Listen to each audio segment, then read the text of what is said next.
Matapos ang baklaran sa Parañaque, sa Divisoria naman nagsasagawa ng clearing operation. Kaya asahan na raw na magiging maluwag ang Divisoria. Pero daing ng mga vendor, paano na ang kanilang kabuhayan?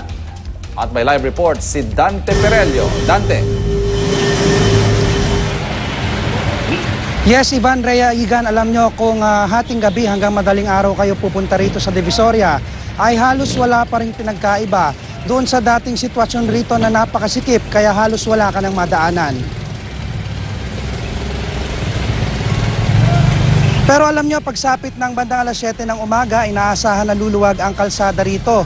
Sa sandaling lumipat na sa palengke, yung mga nagtitinda ng gulay, isda at karne. At dapat nahakot na rin ang mga basura at wala na ang paradahan ng mga jeep sa kalsada. Kahapon, sinimulang ipatupad ng lokal na pamahalaan ng Maynila ang clearing operation sa mga vendor dito sa layong mapaluwag ang daloy ng trapiko. Ito nga ay matapos makipagpulong si Manila Mayor Joseph Estrada sa mga vendor dito. Sabi ng mga nakausap nating nagtitinda dito kanina, wala naman daw silang magagawa kundi sundin ang kautusan. Yun nga lang, wag daw asahang magiging maayos agad ang sistema kapag sa bangketa na sila pinapwesto pagsapit ng alas 9 ng umaga.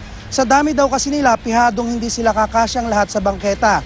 Kaya ang apila lang ng iba, sana raw payagan din daw silang magtinda sa center island ng kalsada. Yung bawa dito ng pagbigyan, paano naman yung iba? Hindi magkasya.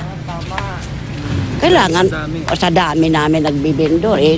Kinabuhay ho namin, bindor ho eh. Yun lang ang pag-asa namin eh.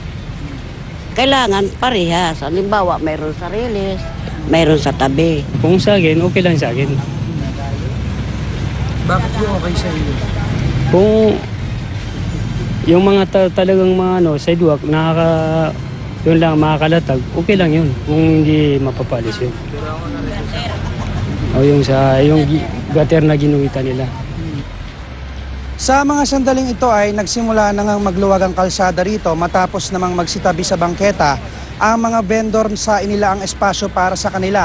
Ang medyo nagiging problema nga lamang dito, Igan, Ivan at Rhea, ay yung pila ng mga jeep at saka yung mga nakatigil para namang mag-abang ng kanilang mga pasahero. At yan ang unang balita mula rito sa Divisoria. Balik sa inyo dyan sa studio.